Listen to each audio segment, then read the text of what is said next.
A pirate ship was raging through a violent storm while lightning tore the sky apart. A wounded man with an injured shoulder and a sword in his hands was cornered against a wall. While tensing up, the man started to cough blood. The man saw a lot of blood splattered onto his hand from his cough. Angered and frustrated, the man shouted, "What the hell was happening?" The man was grabbing onto his injured shoulder, realizing that things that normally happen in movies or drama. It has become a reality for the injured man. Sweat and tears started to roll down from the man's face, from the frustrations and fear. The man questioned himself. Was he going to die in a place like this? One of the pirate goons started to laugh at the man, saying that to look at how the bastard was trembling. The pirate captain started to arm his arrow, mocking him. Was he done already? The man thought that he was just an ordinary person who liked playing games. And what the hell happened to him to end up in this situation?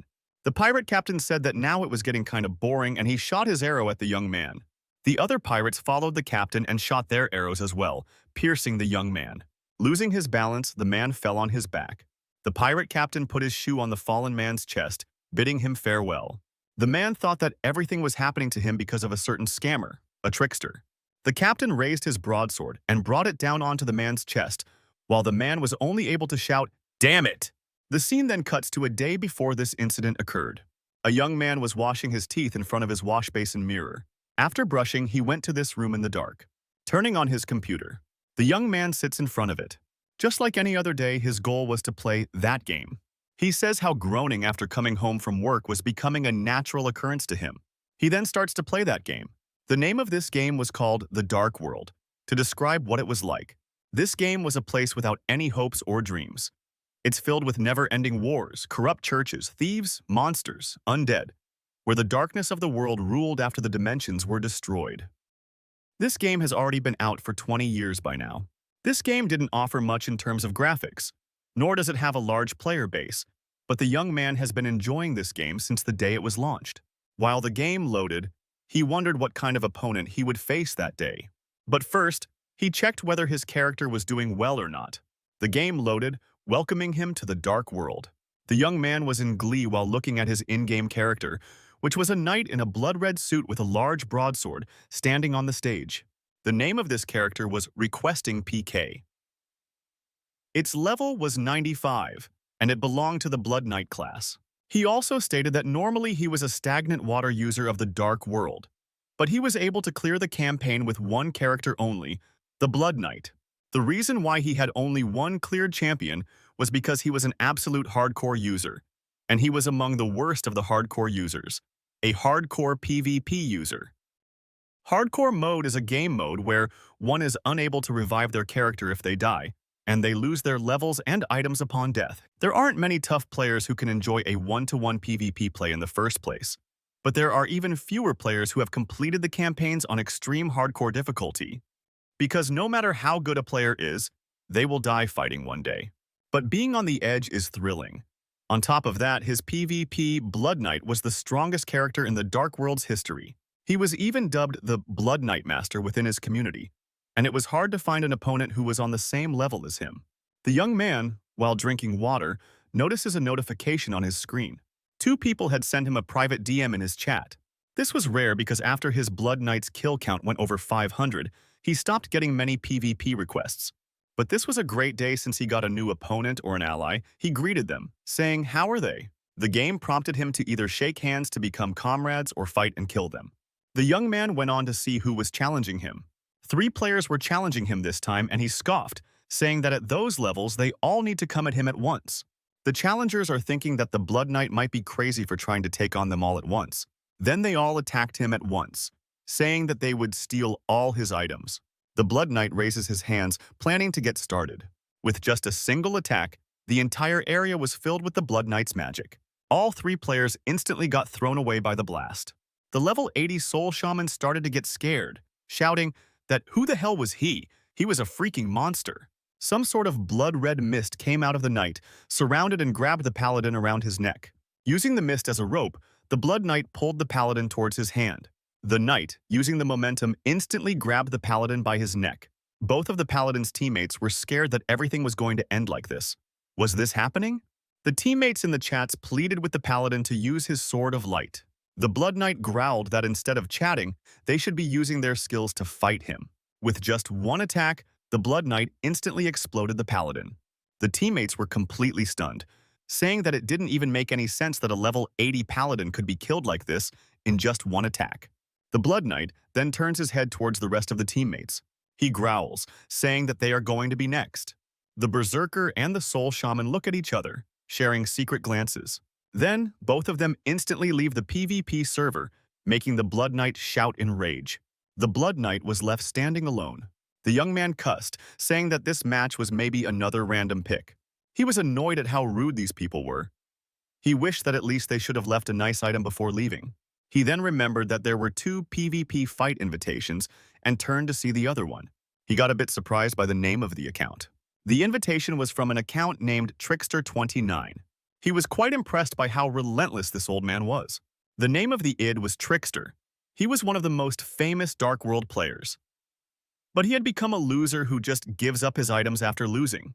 Requesting PK then laughs at Trickster that it's been only 10 days since he lost, and he was challenging him again, commending his courage for continuously challenging him, but he was just hurting his ego. In front of him, a level 93 martial artist character spawned in the PvP server. Surprised by this class change, the Blood Knight asked that this time he was a martial artist. But then suddenly, he noticed something about the character. He realized that the Trickster was at level 93. He was confused as to how a person can level up so fast in just 10 days. And the clothes that he was wearing were one of the highest ranking sets, the Will of the Eastern Mythological Soldiers. Blood Knight then chatted to the Trickster about whether he had bought these items, and his level was too high as well. Did he auto-farm as well? The Blood Knight also realized that even if someone bought or auto-farmed, even then, it is impossible to level up to 93 levels in just 10 days. The Trickster then said that he was talking too much and that he should hurry up and attack. The young man felt kinda strange, cause was there some campaign in the game that he was unaware of? But since he always got good items, it didn't matter much. The match between the Blood Knight and the Trickster caused massive explosions throughout.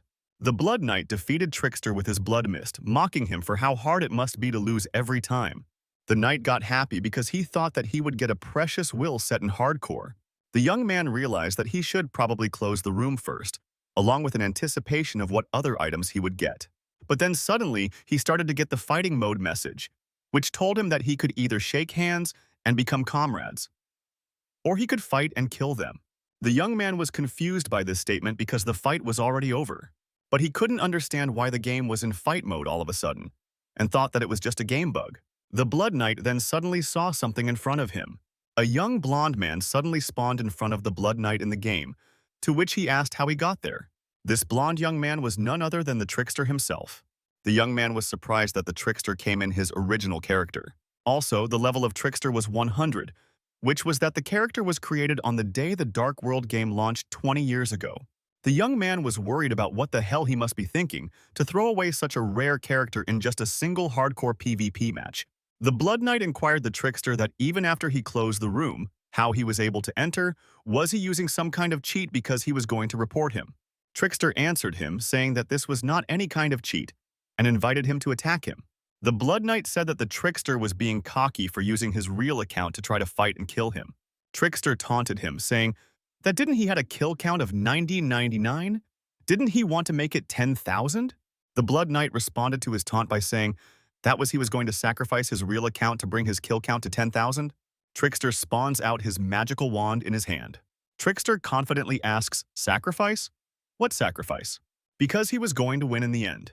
The Blood Knight laughed at the Trickster that where was he getting all this confidence from when even his fingers weren't working well? But the young man realized that something was off. He asked the Trickster how did he knew that the Blood Knight had 999 kills. Trickster answered that one can just Google it, but the Blood Knight added that not even the internet can know anyone's total play log because no one can see other players' total play log. The Blood Knight then asked again that had he not really used a cheat. Trickster got annoyed, saying that this much bullshit was enough, and started to charge his attack. Trickster then shouted at the Blood Knight to just come at him while releasing a water-type attack. The water attack then turned into icicles, then solid ice, spreading out in all directions. This spell was called the Frozen Earth. This will cause magic damage to spread out in all directions, and the movement speed of those who were affected by the spell will be decreased by halves.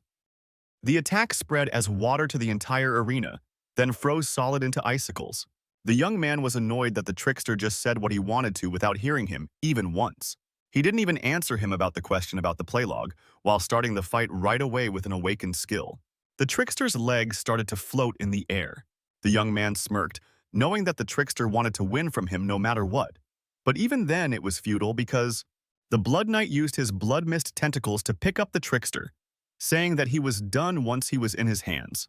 The Blood Knight then assumed that the trickster was now out of mana, because he used his awakened skill right from the start, mocking him that, how could he win the PvP like that? The young man was confident now since he had his skill, which he had saved to screw him up.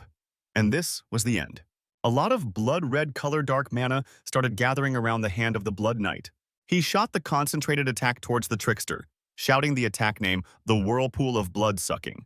This attack was an awakened active skill of the Blood Knight called the Whirlpool of Blood-Sucking. It absorbed the HP of the target. The more HP the attacker has lost, the more HP was sucked out of the target. The trickster started to writhe in pain from the attack. The Blood Knight laughed, saying that since he had only 10% of his HP left, he would be taking all of his while continuously laughing and mocking him. Suddenly, two emblems of fire started to surround the Blood Knight, shocking him. The Blood Knight was unsure how he was able to do this since he had used an awakened skill already. A mirage of a dragon appeared behind the trickster, which was charging a massive fire attack with its mouth. The Blood Knight was shocked to see another awakened attack, the Dragon's Breath. The Dragon's Breath was the ultimate awakened skill of the Flame type. It summoned the ancient dragon, Draconis, which imbued Flame-type magic damage, which affected the opponent with Burn-type status. Abnormality. While the trickster charged up his attack, the Blood Knight just looked at him in shock, shouting how he had two awakened attacks up his sleeves. The Blood Knight was dumbfounded because he knew that a character could have only a single awakened attack, but Trickster had two. When the breath fell on the Blood Knight, he cursed to the trickster before dying. A system window popped up saying that the Blood Knight's character requesting PK had died, and his bravery will be forever remembered. The young man started to shout in rage while slamming his keyboard and table. He kept on shouting and cussing, saying that the trickster must have used some sort of cheat to have two awakened skills, because he knew that he wouldn't be able to win with just one. The young man picked up his keyboard to slam it on the ground, but he calmed himself down and put the keyboard back on the table. He kept on shouting that the trickster was a piece of shit for using a cheat to kill him. Then he instantly created a new hero in the game and named it You Cheater Pose. He went into the DM of the trickster, shouting to him how he was a piece of shit to use both awakened skills of ice and fire attacks. Did he cheat to get 2x XP when he wins, while still cussing him? The trickster read the chat, but he remained quiet. The young man kept on cursing the trickster, same as before. Calmly, the trickster just invited him to come in. He came into the room, showed a middle finger, shouting and asking Trickster where he lived in real life. The trickster told him to calm down and game him something. The young man then asked what it was. The trickster gave him a shield and a portion. The young man got annoyed at this and shouted that he was being mocked by getting those shield and portions. He shouted that what about his demon sword, his all-resistance shield, and his 3-skill helmet? The trickster just said sorry. The man then shouted to the trickster, saying, how was he able to use cheats when he was this old? The trickster calmly reminded him that he wasn't using any cheats. He then shouted, what hell was it then? The trickster then answered that it was a hidden quest. The young man was confused as to what hell he was talking about. How can there be anything hidden when the game was released Daria years ago? So he has been playing all this time without knowing about a hidden quest like this? He asked the trickster to tell him about it so that he could also get cracked like the trickster. The trickster just remained silent, which caused the young man to accuse him that he cannot say it because he has been cheating instead. Trickster repeated himself again, saying that he was not cheating, and it was a hidden request. Cutting him off, the young man threw his armor and portions on the ground. Grabbing by his collar, the young man asked the trickster to quit with his bullshit and tell him about it, so that he can also have an op account, but the trickster replied that he might regret it, as it is not something that he might take on easily. The young man shouted that why would he not be able to take on the challenge? And talking about regret, his biggest regret was fighting a cheater like him and losing his original Blood Knight account. The trickster said, all right, since he needed this so badly, he will receive an invitation before the day was over. He shouted, what the hell was he talking about? He was then forcibly thrown out of the room, and the man was just left shouting, "Hey!" On searching his name in the search bar, the game gave a notification that any player with that name did not existed in the game. The young man was confused, and he re-entered the trickster's name in the search bar letter by letter to make sure he didn't make any spelling mistakes. The game then gave out the same notification once more, that no one with this name exists in the game. He was surprised, left wondering why the trickster was gone from the game. He held his hands on his head and wailed about how pissed he was. He had worked so hard to grow that Blood Knight account. Just how long was it going to take him to get to that level with his new character? He just wanted to sleep and think about it later. But then suddenly, he heard someone calling out uncle to him while he was standing somewhere. The young man was standing in an amusement park, wondering why he was there, while a little girl called out to him, saying how hungry she was. The young man then remembered that he was there because it was his day off, and he came there with Jiwon. He then asked her when she got there. The girl then told him how he wasn't responding to anything that she was saying, asking what he was even thinking about. She said he was hungry. The man apologized, saying that he got a bit distracted. The little girl scoffed, saying whatever, and pointed to a stall selling churros, wanting to eat there. The man then mocked her, saying that she just ate right now. Was she a pig or something for wanting more? The girl complained that can't he buy something for a pretty niece like her, scoffing that she is going to wait on the bench because her legs hurt. He sneered while walking to the churro stand that she was now just like his mom, telling her to wait while he goes and buys it. But he was feeling that everything felt so hazy, as if he were dreaming. Suddenly, Jiwon was not there anymore. On the bench instead of Jiwon, a blonde kid appeared to sit.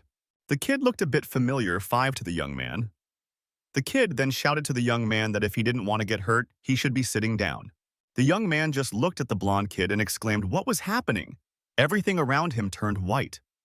While the blonde person shouted to him to sit down one last time, then suddenly he heard a man's voice shouting how annoying he was being now, while a large hand hit his chest.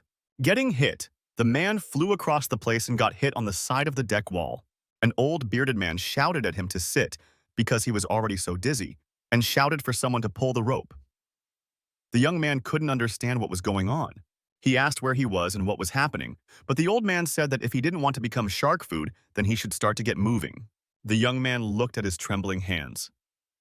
Wondering what he was wearing, it looked as if he was wearing something within a game. And how was he here? Because he fell asleep on his bed yesterday. He tried to sleep on his bed yesterday, but since he was so frustrated from the loss that he couldn't even if he tried.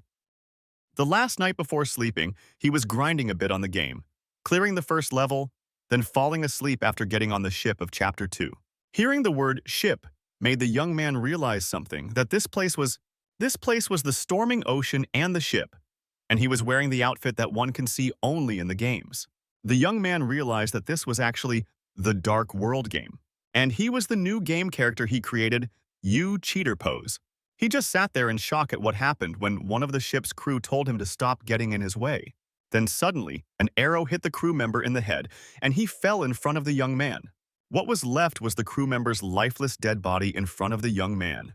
He looked over the deck when someone shouted to fire, while he was scared of what was happening.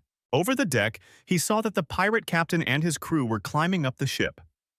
The captain then ordered his crew to kill all of the ship's crew. The young man got worried thinking about what he should do now. But first, he decided to evade all of them for now. He looked toward his left, where he found some big boxes. He ran toward the boxes, sprinting behind them, hiding from sight. One pirate crew pinned down one of the ship's crew, shouting, "How dare he run away?" while the ship crew member pleaded to spare his life. Using the sword, he killed the ship crew. Seeing this, the young man thought to himself that it would have been much better if he had picked up a helmet while he was raising his character. Seeing someone die in front of their eyes was way different compared to seeing them get killed in-game. The pirate instantly found him hiding behind the boxes, smirking. What should he do with him? The pirate told the others that another rat was hiding in here behind the boxes. The young man realized that he was in deep trouble. A lot of arrows flew through the air towards someone. All of the flying arrows pierced the young man, throwing him down. He fell on his back with a lot of force, shouting in pain. The pirate captain laughed with others at how he was shivering, completely unbecoming of his huge body. He then told one of the pirates to get rid of him. The young man wondered if this was how he was going to die. He damned it all. Until yesterday, he was just a normal middle-aged guy who loved playing video games. He wondered how all of this had happened. While he lay there, the pirate swung his large sword, shouting for the young man to die. To protect himself, he covered himself with his hand, and with a large slash, a lot of blood fell on him. But it didn't hurt the young man, confused. He looked up to see that the blood on him was not his blood. With a large slash, the pirate's head was chopped off clean from the body, with electric sparks flowing everywhere. The headless body of the pirate fell on a young man. He groaned from pain, shouting at what was happening. Every single pirate was pointing somewhere, shouting at everyone to be careful, as it was a mage. The young man was also surprised. On top of the mast, there was a girl with a lot of sparks coming out of her wand who was standing. The pirate captain ordered everyone to catch that magician. She scowled at them, saying with sarcasm as if they could ever catch her, "Insects." The girl then jumps down from the top of the mast to the top of the deck. Shouting the chant, "Razor Wind," she releases her first magic.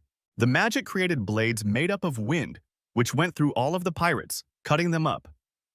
The pirate captain just looked in shock. He shouted at his crew at what they were doing, calling them idiots. He shouted at them to not just stand back, but to shoot their arrows as well. The girl dodged the 2 arrows, shouting, "How annoying this all is." The young man over here was barely holding himself together through pain, with all the wounds, thinking, what the hell was this situation? The mage then throws a health potion to the young man, shouting at him to get back to his senses. He holds up the bright red portion up to his hand, realizing what it is. He realized that it was a portion. The girl comes up to him, opening her hoodie. She shouts at him to drink it fast unless he wants to die there. He saw her and recognized her face. He recognized her face because it was the exact same one as the elemental mage from the Dark World. The pirate goons found them and shouted that now was the chance to catch and kill both of the heroes. She casts her windblade magic again, cutting the goons while angrily shouting to stop being so annoying. The young man realized that since this is the Dark World online game and the portion in his hand is a real healing portion, then he can use it. He drinks the portion in one breath. The portion starts working in an instant, relieving him of his pain instantly. The mage shouts to her that for how long he was going to daydream, and he should at least work the portion's worth. He felt thankful for her saving him, but he didn't like how condescending she was towards him, thinking that as a mage, she is going to be enough alone for the entire fleet though. Looking at her, he saw that she was shaking and trembling. He thought that even though she acted all brave, she was trembling now. He understood the reason for her trembling was that she was all out of mana. Even though she didn't use it more than 10 times, she was all out. Looking at her, the pirate goons talked to each other about whether it was all over or not. Confirming it, they asked if they should kill her. The mage girl looks at him, shouting at him not just to stand but to do something. He responds that it was mean of her to talk like this. He thought that she just saved him so that she could use him as a human shield or something. The girl shouted, "How could he say something like that even after she saved him?" But then one of the goons came and said that they both know how to mess up and die. Saying that he sung his word at her, the young man stepped in and held her back, while blocking his swing with his shield. He angrily shouts that he will do what she says, but he gives no promises on whether he will be a good human shield or not. He then back-kicks the goon in his solar plexus, knocking him out and disarming him. Pulling out his sword, he invites the goons to fight him, saying that rather than simply dying, he will put up a struggle. He says that it also matters to him, because he has to maintain his pride as a man. While he said that, he suddenly felt as if his body was getting hot and his blood was boiling. Suddenly, a blood-red mist of mana starts to form around the young man's body, enveloping him in red. The red blood mana started to flow out of his body and to his sword as well. The pirate captain and his goons looked at the man and started wondering what the hell he was doing, thinking that he was performing some sort of magic spell. The bald goon swung his axe, saying that safe to attack because he was the person who was trembling in pain a few minutes ago. So he told others not to be scared and finish him off. But the young man was easily able to block this huge swing with the use of his wooden shield. With a big smile, he says to the goon that this is how it feels to feel boiling blood throughout the whole body, and that he likes that a lot more. He was a blood knight after all. Using his blood-red mist-coated hand, he goes to grab the bigger, muscular goon. The captured goon screams for his life to save him, but he turns the blood-red mist into the shape of a blade. Using the blood-red mist blade, he instantly splits the goon into 2 parts. The other pirates and the captain get absolutely shocked upon seeing the scene in front of them. The captain starts to shout, "Who was that guy?" and turns to one of his men to not just stand, but to attack or kill him. But before anyone could even go to attack, he came himself, completely shrouded in the blood-red mana, holding his sword, making the captain shout in terror. Instantly chopping up all of the pirates, he feels a pain simmering up in his whole body.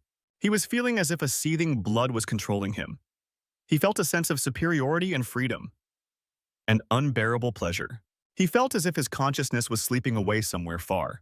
The young man, now completely lost control of himself, screams a terrifying scream, scaring everyone.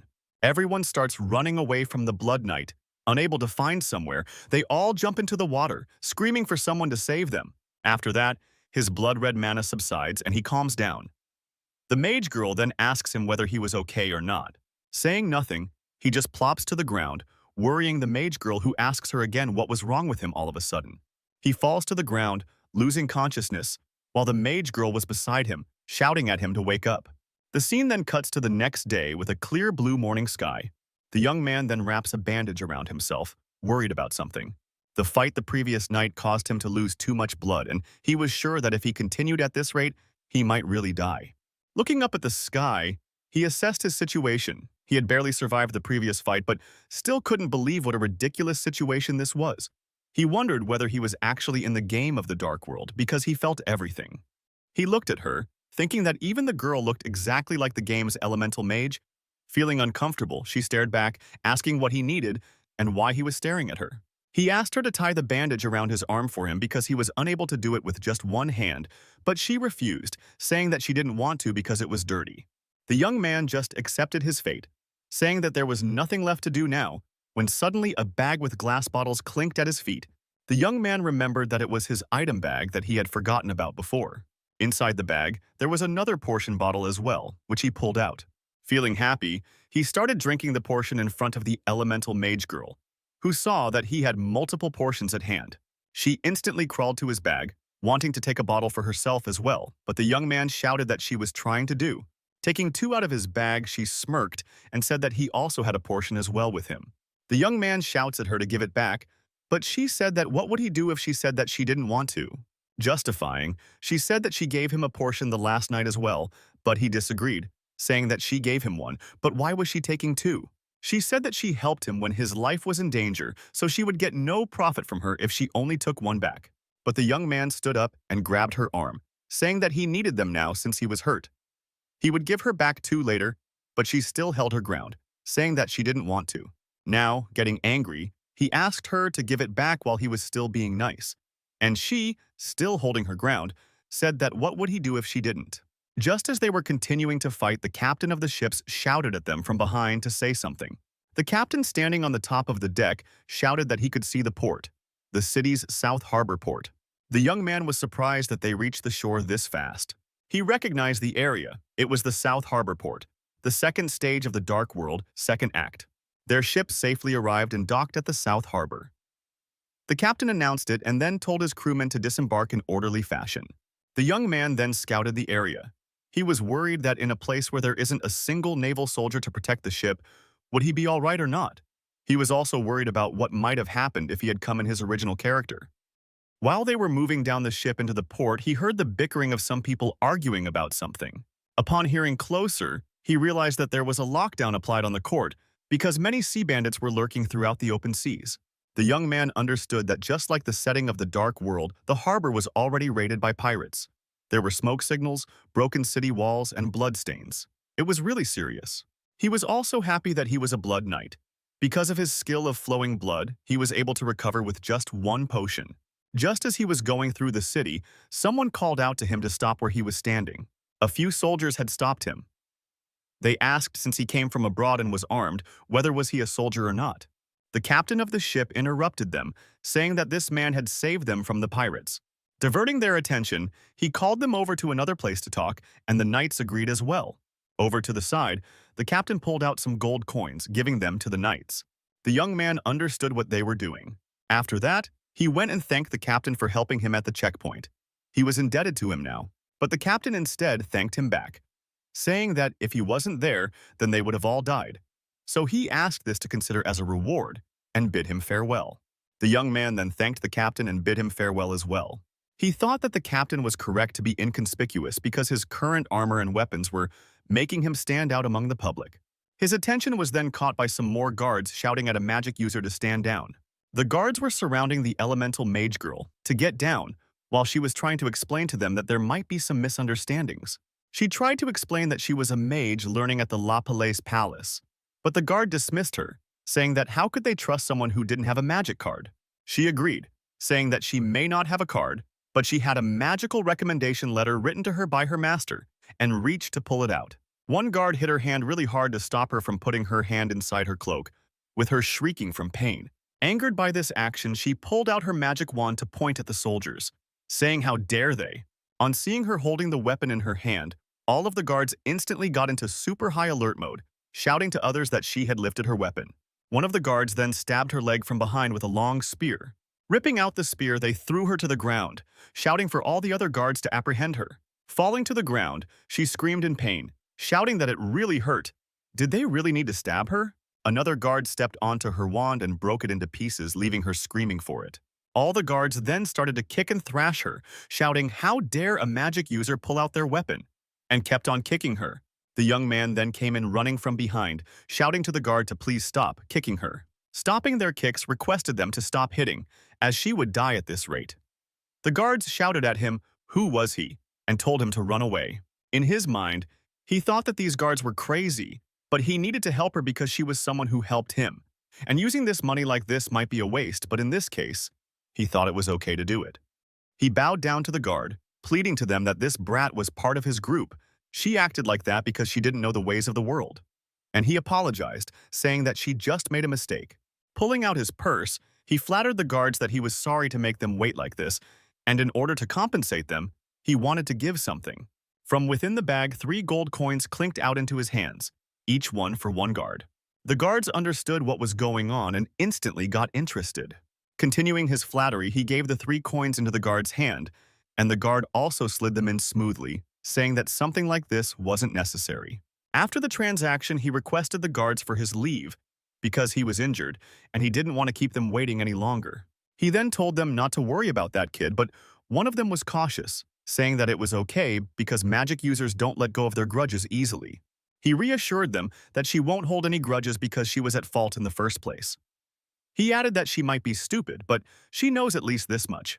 The guards then asked can they could trust him, to which he completely buttered them up to reassure them that they absolutely could, and there was nothing to worry. The guards then turned around, moving on but warning him to make sure she behaves well, then they took their leave. The young man then once more thanked them for the time they spent on them. He then returned his attention to the mage girl who was now still on the floor, unable to get up. Kneeling down, he helped her to stand on her feet, asking whether she could get up or not. She was still groaning in pain. With eyes filled with bloodlust and tears, she promised herself that she will get her revenge with them. Helping her sit on the nearby bench, he told her to rest while they treat her. And he was also going to use a portion from her bag, which was his to begin with anyways. The mage kept on gritting her teeth and grabbing her ponytails, reciting that she will find those guards and kill them, or give them fates even worse than death. The young man then softly bonks her head with his fist, surprising her a bit. Annoyed, she shouted to him. What was he trying to do? He then just asked her to stop acting like an idiot. The mage said that she should have the right to use her rights, her right to get revenge. The young man warned her that he wasn't stopping her revenge, but she should be careful where she was formulating her plans. She should be alone under a blanket. She said grumpily that she didn't mean for him to hear it. He responded that he understood and forwarded her a bottle of the potion. The mage then snatched the bottle away from him. She started to pour it on the top of her wound, saying that this way is more effective compared to her drinking it directly. Getting annoyed by her behavior, he wondered how the hell she can still talk as if she's looking down on others. He thought to himself that if she gets hurt another time, he isn't going to help her. The mage girl also reminded him of his niece Ji-won, which bothered him in various ways. Catching him staring at her again, she spoke up, asking him why does he keep staring at her. Clearly annoyed, he ordered her to listen to him really carefully, what he was about to say. What if he just took everything she had on her right now and handed her over to the guards? What if he goes and tells them that she is an escapee without a magic card, and she keeps talking about revenge, and he was under a magic spell earlier which made him take her side earlier, and in reality he wasn't even a part of her group? He sternly asks her what will happen if he goes and says that to them. The mage drops the glass potion bottle in shock, which shattered upon impact. Scared, she looked at him, asking how did he knew about it. The young man was confused by the unexpected reaction. He thought that maybe he had said something wrong to her. Then he instantly realized what had actually happened just now. This female elemental mage was actually an expelled escapee from the La Palais Palace. He understood that if he messes up from here, he might arouse suspicion of the female mage. He controlled the situation by saying that he was just trying to give an example, and if she kept on grumbling about the revenge, then he might think of cutting her off. She asked what did he meant by cutting her off. He explained that it meant to cut someone off, to let them loose. She kept on asking what did that meant. He diverted the topic to say that he was just warning her to be a bit more careful with her words. Snatching away the bag from him said that that comment was a very slaverish of him and she doesn't need any of that. Still squeamish that her leg was stinging. Kneeling down, he asked her for the other potion bottle she had in her bag, but she said that she was fine now and there was no need for it.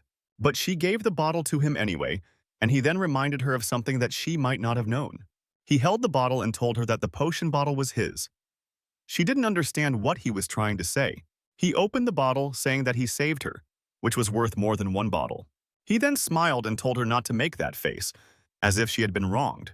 When a person gets something, they should return something as well. She angrily called him a sly dog. He started to pour the portion on her wound, asking her if she was indebted to him now. Seeing that he took the portion for her and not for himself, she got silent and started to stare. He emptied the entire bottle on her wound, which healed it completely, both staying silent. After her wound was healed, the young man then asked her what her name was. She replied that it was Ellen. She then asked about his. He thought for a second that his gamertag, You Cheater Pose, was not appropriate as a normal name, as it didn't feel right. Even his old name, the Blood Knight, was not appropriate because it was just a default name. He just turns around and tells the mage to call him Ajusi. Confused, the mage asked him just how old he was to be called that.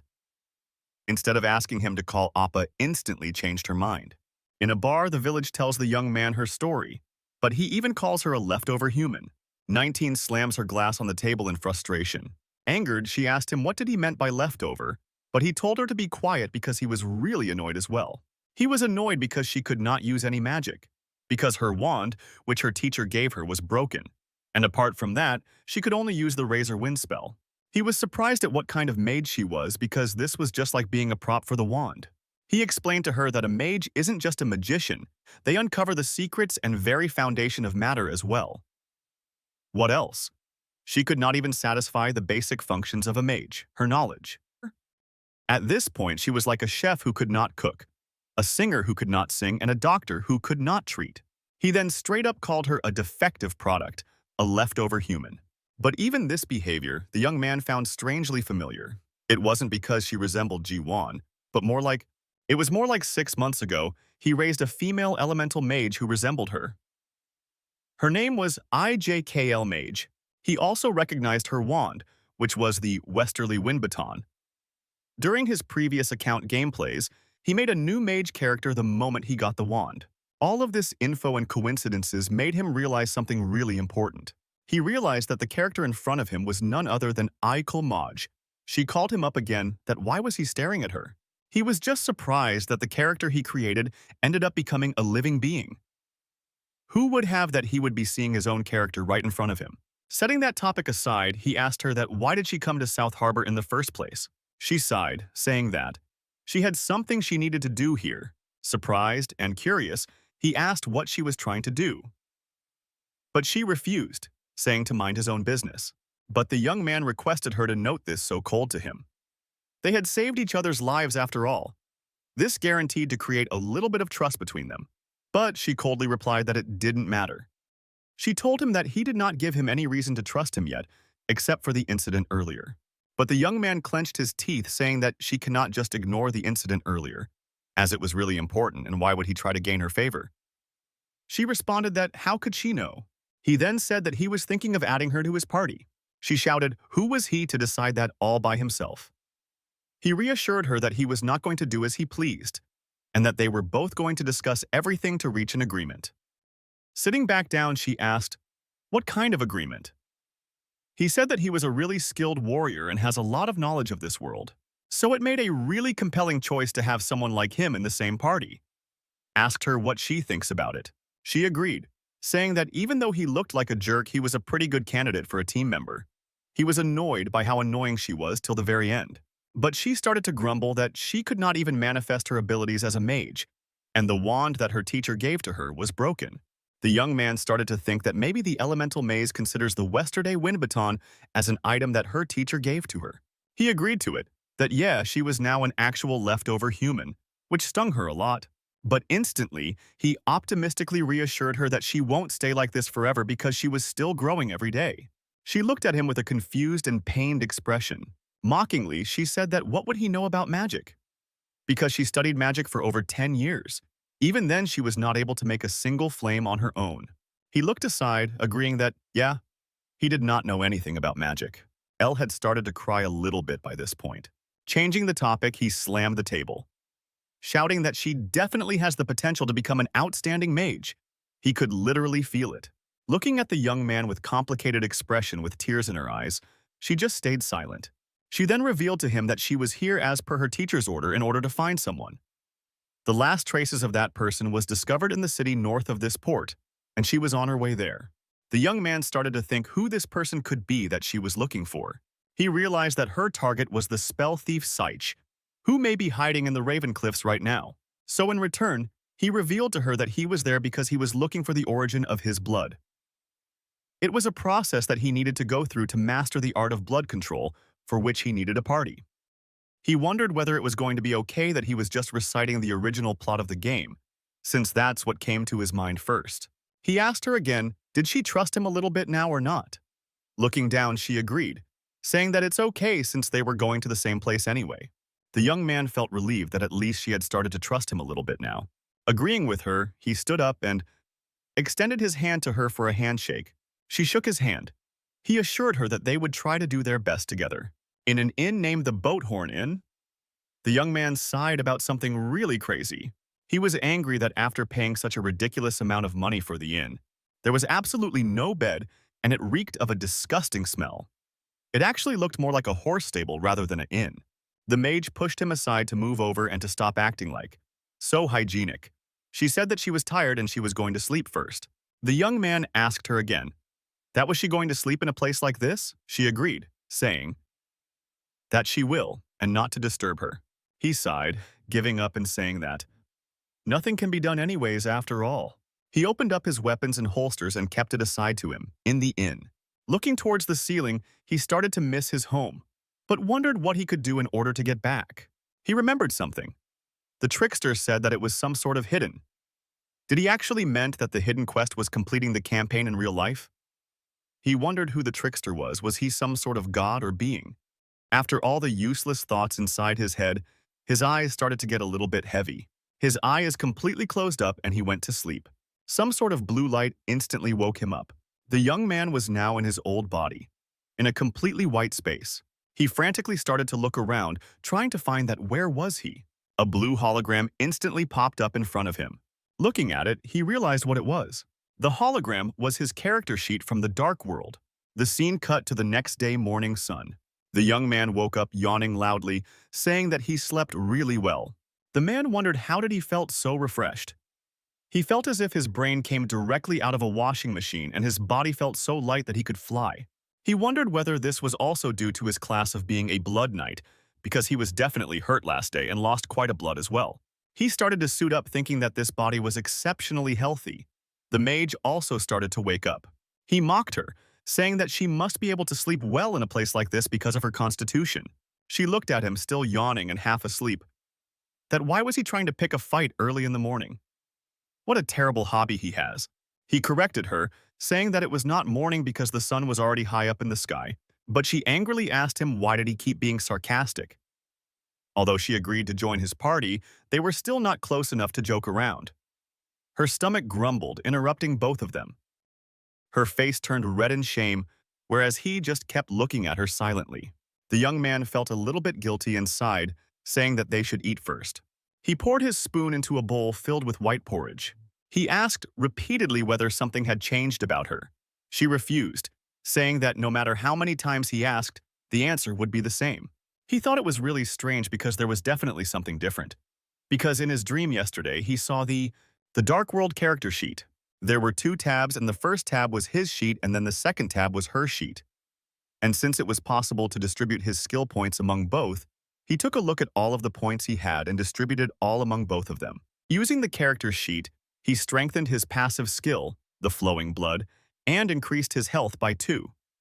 So his final stat was Strength Daria, Agility 16, Health 18, and Magic Power 1.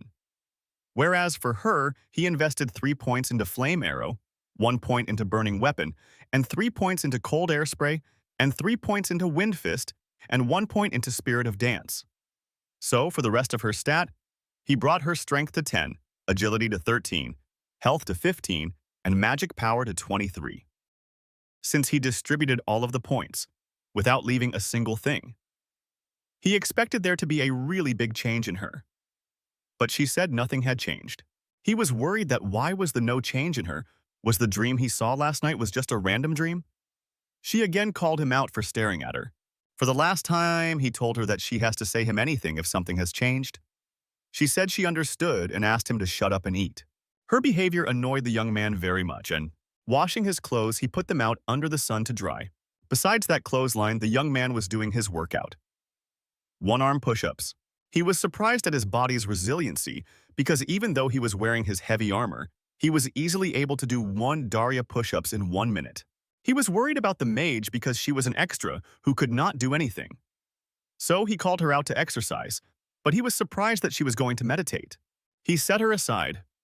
He walked into the inn thinking that he was not her parent, and that she could acquire the skills he gave her by maybe meditating.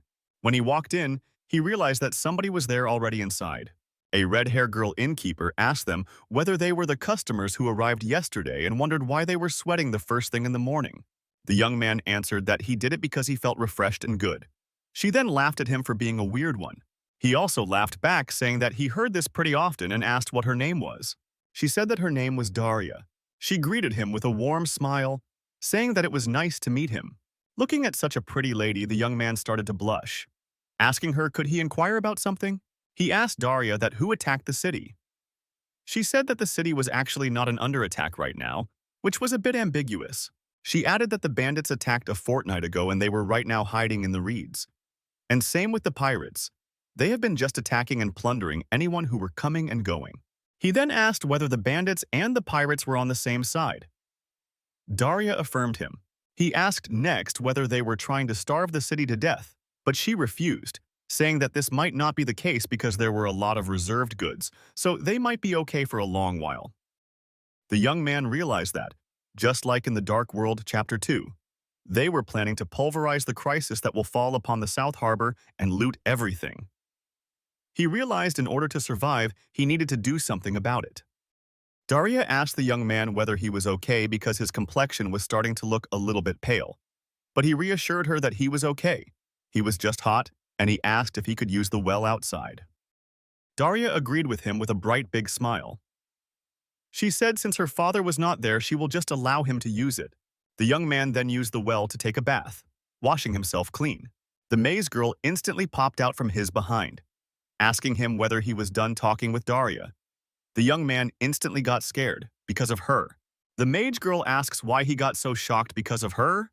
The young man shouted back, saying that anybody will be shocked if someone suddenly popped out behind them. She mocked him, saying that was he trying to have a fantasy with the barmaid Bix or something. Annoyed, he asked her who the hell was the barmaid maid Bix. She mocked him, saying that he knew who she was.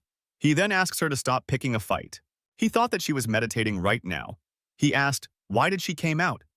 She said that she meditates at all times. Nothing has changed. She then got worried about her saying that a person needs to improve by working consistency.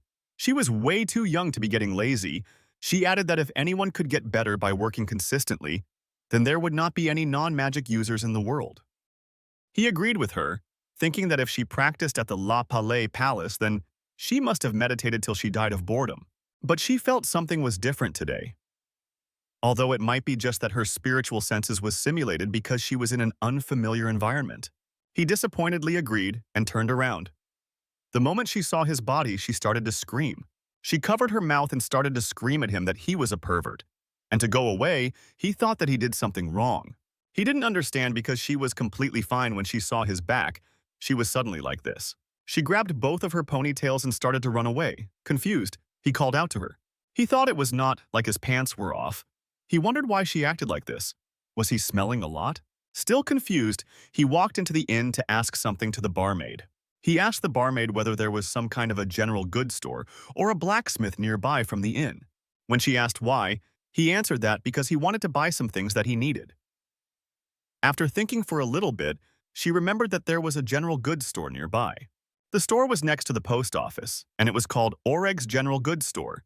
But she warned that the old man who runs it had kind of an eccentric personality. He was worried that there were a lot of differences between the game and reality, but it seems that this store is the same, and he needed it because it had the perfect item for the situation. The young man then walks to the Oreg's General Goods Store. Opening the door, the he covered his. Rose because he was overwhelmed by the strong smell of the herbs. The mage said that they definitely used magical ingredients, so she was correct to come to this place. An old man in a cloak walked out of the corner, asking them who they were. The young man asked him whether he was Oreg. He explained himself that he had come to the shop because he was looking for something. Judging from their appearance, the old man guessed that he was a soldier. He instantly opened his cloak and shouted to him that he has 3 flaming wood gas explosion orbs strapped onto him. He warned that if any one of them did anything weird, then the whole area would be destroyed by him. The young man realized that this old man was way worse than what Daria had said.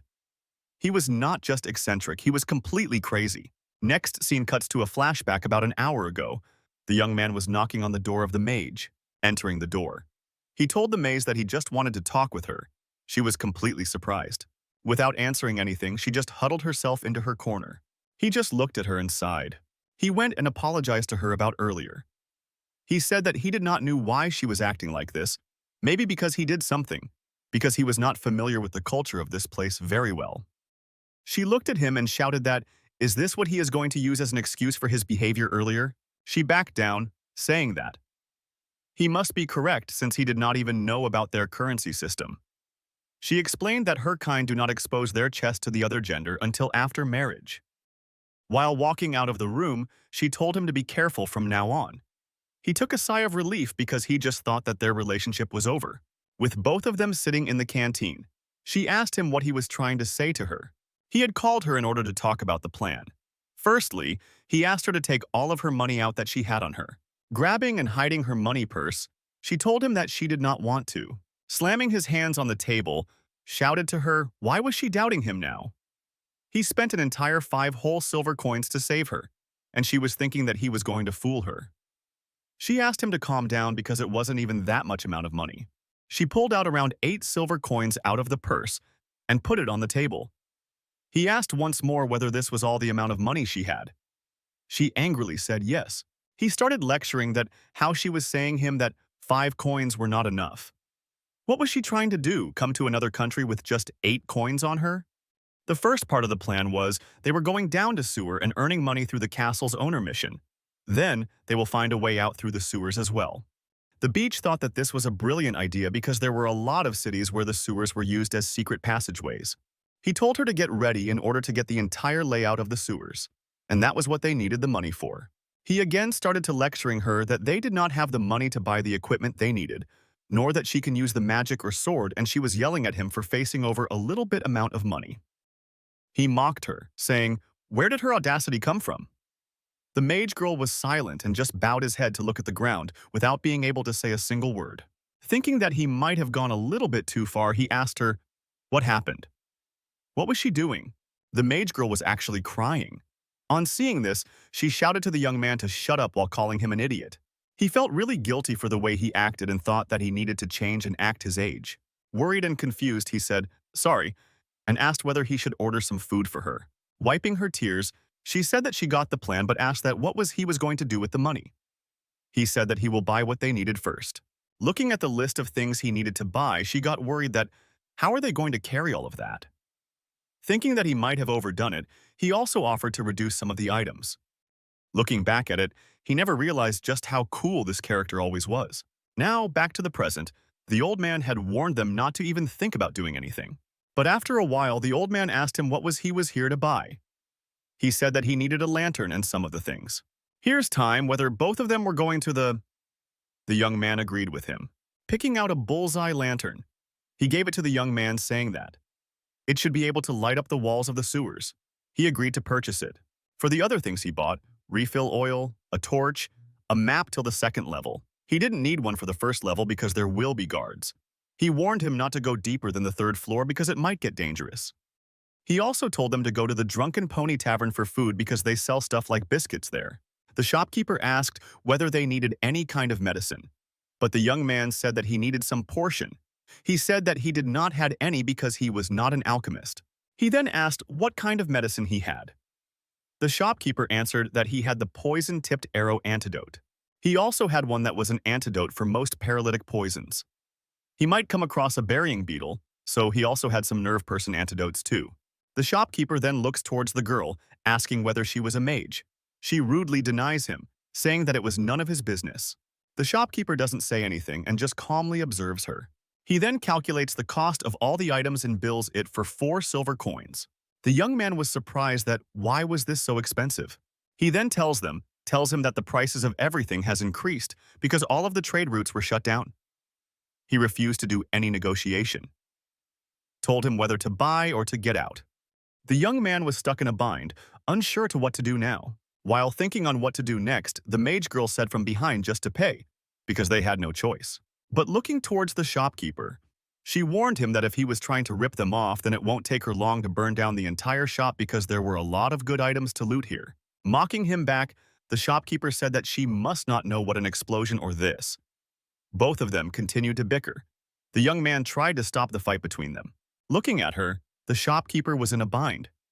Thinking that her robe was actually a magical equipment, she invited him to test her if he was curious. She kept on confronting him, asking him to test her if he was afraid. The young man again tried to control her by telling her to watch her mouth. The young man remembered that Eichel Mage character's robe was at least a rare rank. Maybe it was unique. He could not remember. He realized that this was the reason she was so confidently arguing with him. The shopkeeper then silently backed down without arguing anymore. Sighing, he reduced the prices to 3 coins. It was a bit more expensive than the market price, but he told to think of it as his payment for his service. He commented on how bad his business was lately. With a complicated emotion, the young man agreed with Oreg. He said that how information about a foreign location is always important. The shopkeeper thanked him for understanding. As a last service, he told them that if he found some things in the Seamers, he was ready to buy them off him for a hefty price. Holding the items, both of them walked out of the shop. A bit later, he punched her head softly as a punishment, but she shouted that it hurt. He angrily lectured her that did she knew what pain felt like. She shouted, "What did she do now?" He kept on pinching her cheeks, saying that what was this attitude she was using? She shouted him to let her go. He said he would, but she needed to explain what her robe was actually. Slapping his hand over with tears in her eyes, she said that her robe was flame-resistant. He understood that this was why she was so confident in front of the shopkeeper. He lectured her, saying that what would have happened if the shopkeeper had actually set off the orb? He would have died. He asked her whether she cared only this much about her comrades. He was super angry that she just gambled his life without discussing it with him beforehand, just because she wanted to save money, even if they both survived to blast. The shopkeeper could have hired people to get his revenge. So he finally told her to not let something like that happen again and to not unnecessarily risk their lives. Quietly, she says, "Okay," and asks him to stop because she gets it. Now that they had their equipment with them, the young man prompted them to start going. But suddenly they were interrupted by a large bell. 2 guards were standing on top of the lookout tower and ringing the large bell. The mage pointing towards somewhere asks the young man to look over there. From over the horizon, a group of pirates were steadily approaching the Southport harbor. He instantly grabs the mage's hand, shouting for her to run somewhere. The mage, confused, shouted back, where was he taking her? He said that both of them were going to the tower. Upon reaching the tower, he saw a large hustle and movement of soldiers. All of the soldiers were heading for the wharf. Suddenly, someone called out to them from behind. From over the barricade, a large, tall man holding a big axe looked down at them. The man asked them whether both of them were mercenary soldiers. Annoyed by no response, the high-level soldier asked both of them again whether they were mercenary soldiers or not. The young man first stammered but caught himself, saying that yes, he was a mercenary soldier. The soldier then pointed towards the girl, asking whether she was also one or not because she had dressed like a mage. She was about to shout that she was from the LA Palazzi, but the young man interrupted her, closed her mouth, saying to them that she was actually her niece. While keeping her mouth closed, he told the soldier that she was too young to use magic because she was still a student. The soldier understood. Another foot soldier called out to him, "Constable," saying that he has to get going right now. The young man understood what the position of this man was.